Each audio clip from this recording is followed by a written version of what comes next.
Tuloy-tuloy po akong tinuturo, dinuduro. Jimmy, pag binanggit mo ang pangalan na to, pag binanggit mo to, mamamatay ka. Lalo na kung makarating ka sa Pasay City Jail. Di tatagal ang buhay mo. The worst, Your Honor, sinabay niyo pa pati anak ko. Alam namin kung nasaan yung anak mo. Sa Makati, madali kidnapin yan. Your Honors, alam niyo po ba kung sino yung mga tao na ayaw niyang ipabanggit? Na halos doon pa lang gusto na ako sipain, bugbugin. Si Pulong, si Mans, si Michael Yang. I wish to express my intent to be part of the investigation. And I undertake to tell the truth and nothing but the truth. To shed light on the proliferation of illegal drugs. Should you consider me as one of your resource person, may I respectfully request that I be given immunity from prosecution and placed within the jurisdiction of the House of Representatives or the Witness Protection Program, considering that my testimonies will cause serious and imminent danger to my life and are self-incriminatory. For your consideration and perusal, of course, Your Honor, I attach herewith copies of my sworn statement containing my proposed testimonies and judicial affidavit containing my retraction of my previous testimonies during the Senate, my testimony in the court, more particularly my statement that Colonel Asierto has personal knowledge of the importation of two magnetic lifters containing shabu and confiscated in Manila International Container Port on August 7, 2018. Your Honor, again, magandang hapon po. Sa hearing po namin sa Korte, RTC Branch 35 sa Manila, binago ko na po yung statement ko doon. Nang ngayon ko din po may lalabas kung bakit ko tinuro si Colonel Asierto para mag-disguise ako. Pero mas mabuti po na ikwento ko ng sunod-sunod para po malaman ng ating mga kalanggalang na kongresista at mga namumuno po sa bawat committee. Dahil ako po ay ngayon pong August 7 is my 6 years nung mahuli po yung magnetic lifter sa custom. September, I think, kung di po ako nagkakamali, was my 6 years when I was cited in contempt in the Senate. Kaya pag binilang ko po, halos 6 years na po akong pinahihirapan sa kulungan. Hindi ko po mailabas ng todo ang aking hinaing. Dahil sa Senado pa lang, pagkahuli namin ng magnetic lifter sa customs, pagdating ko sa Senado, tinutukan na ako ni Poncio Pilato. Yan po ang totoo. Nahuli po namin ang magnetic lifter with shabu sa Manila Container Port together with PDEA.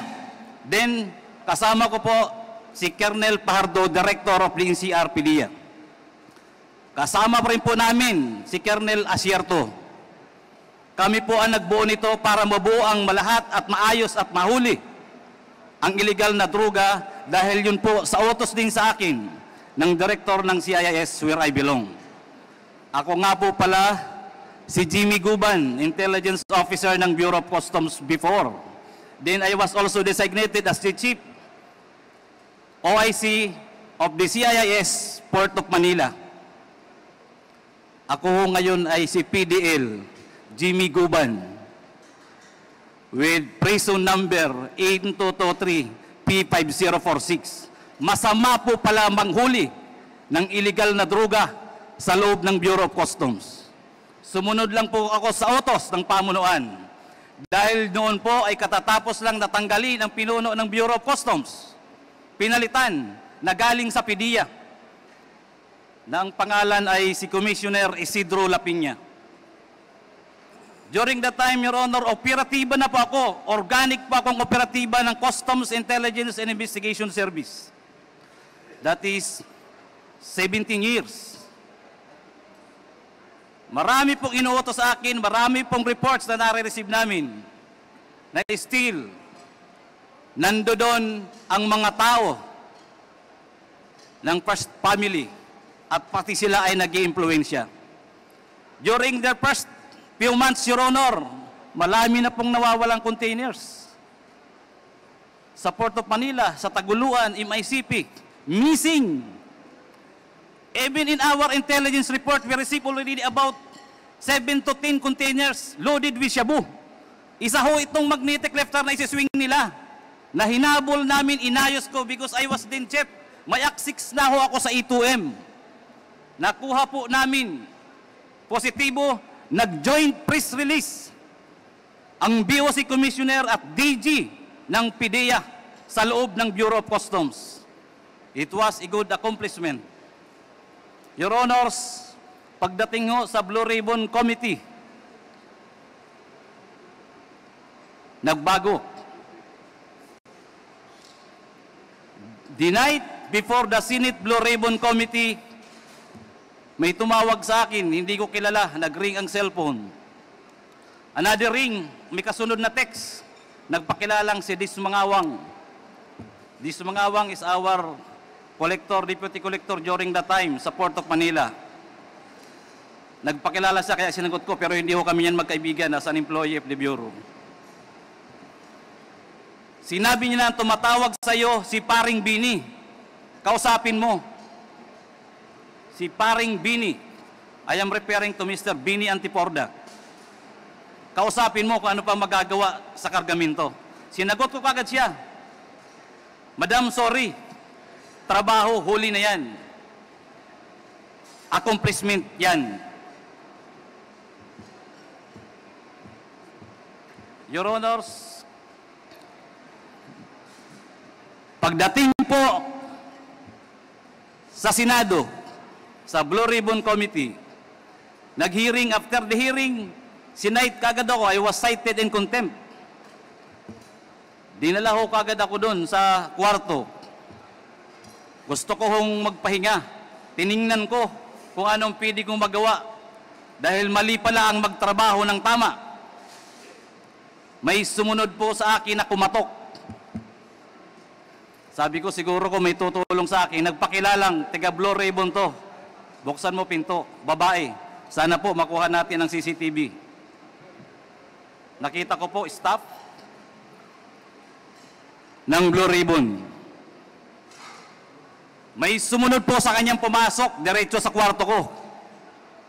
Tuloy-tuloy po akong tinuturo, dinudoro. Jimmy, pag binanggit mo ang pangalan na to, pag binanggit mo to, mamamatay ka. Lalo na kung makarating ka sa Pasay City Jail. Di tatagal ang buhay mo. The worst, Your Honor, sinabay niya pa pati anak ko. Alam namin kung nasaan yung anak mo sa Makati. Madali kidnapin yan. Your Honors, alam niyo po ba kung sino yung mga tao na ayaw niyang ipabanggit? Na halos doon pa lang gusto na ako sipain, bugbugin. Si Pulong, si Mans, si Michael Yang, at ang sabi niya pa, mga kaibigan niya ni Bini Antiporda, magkakasama yan, hindi mo ba iisang pamilya yan? Palagi yan sa Malacanang. Official pa yan ng National Press Club. Si Michael Yang, doon ko lang din nga po nalaman. Your Honors, halos hindi ko humatansya na ang intelligence report namin ay doon palang validated na may mga trabaho si Michael Yang at ang kanyang kaibigan ng illegal na droga. Halos, sabi ko, Diyos ko, akala ko trabaho lang to. Your Honor, doon pa ako nag-isip. Nag-isip, nanalangin, at sinabi ko sa sarili ko, para safety ako. At alam kong kaibigan ko naman si Colonel Asierto at malapit sa intelligence report namin, siya na lang ang dinisguise kong importer ng magnetic lifter loaded with shabu. Your Honor, before the time nung ma-apprehend namin yung container, may kasama akong si Hernan Abarrio. By the way, Your Honor, ang may-ari niya na Bicaba Trading, ang consignee na yan, ang may-ari ay tiga Calapan, Oriental, Mindoro. Meron akong kasama na tiga Oriental, Mindoro. Magkasabay, nalaman ko kagad kung sino si Mr. Bicaba Trading, Bidasto Cabral Barakil. Dahil si Hernan Abarrio ay tiga roon, na-check niya kaagad kung sino si Bidasto Cabral Barakil. Ang pamilya ay nandun lang ang pamilya ni Hernan ay tiga roon sa Calapan City. Si Mr. Barakil ay nagtatrabaho lang bilang traffic enforcer sa Calapan City. Bago ko yan binigay sa PDEA. Inalam at kinausap ni Agent Hernan Abarrio. Umuwi, kinausap, tinawag. Pare, paki-confirm mo na lang kung meron parating or what. Alam nyo, yung tatlong tao, normal na normal. Parang walang nangyayari sa kanila.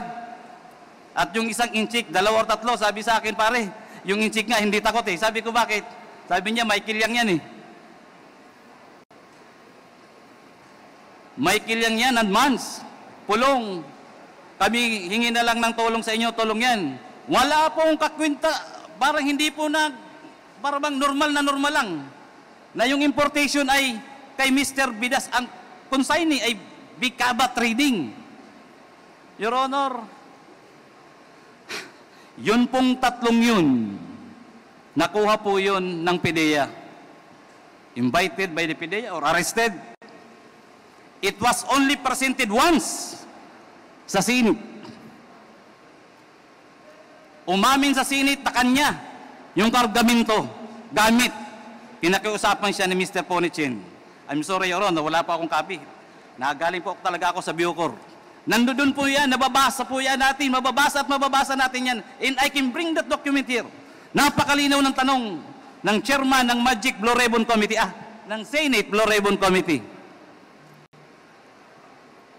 Your Honor, inamin, may ebidensya, yung tatlo lang muna. Bakit nila winala hanggang ngayon? 6 na time po ako nagsasuffer sa kulungan. Ang tokha nga, double barrel, kunti lang na droga, kulong kaagad, patay kaagad. Nasaan itong tatlo? Si Mr. Bidasto Cabral Barakil, Lagrimas Katipan, Emily Lukigan, ang alam ko yung inchik, pinakawalan din nila. Ano ang meron? At bakit po ako ang dinidikdik hanggang sa Bucor? Nakarating ako na nanghuli lang po ako ng illegal na droga. Wala akong nawala kahit katiting. Inorderan po ng judge na sunugin, sinunog. Nandoon po ang testimonya ng mga PDEA. Kasama kong PDEA sa aking opisina sa Bureau of Customs. Kami po ang nanghuli. Ano po ang partikular na batas ang iba-violate ko? Conspiracy to import? Or yun ang grand conspiracy na linisin ang pangalan ng First Family at si Michael Yang para pagsalitain pa ako at papirmahin na ang kasama doon sa importation ay isang politiko na kalaban nila na hindi ako pumayag. Dahil sabi ko walang alam yan. Hanggang ngayon po, malinaw. Basahin ko man po ang testimonya ko hanggang ngayon. Magaling pa siguro po ang kunti kong memory card. Hindi ko po makakalimutan kung papaano ko sinakripisyohan yan. Ako ho, ikinulong. Buti na lang may Diyos. Pagdating po sa kulungan, may mga tumutulong sa akin. May mga lumalapit ho. Natistigo kung sino si Michael Yang, paano nasunog ang Bureau of Customs, paano pinatay ang empleyado ng mga taga-customs. Bakit ang daming releases during the time ng mga containers na nawawala hanggang ngayon hindi iniimbestigahan? Napakasakit po mga kalagalang-galang na kongresista at sa iba pong mga resources speaker dito. Andito po ako, I am seeking for truth and justice. Nothing less, nothing more. Thank you, Your Honor.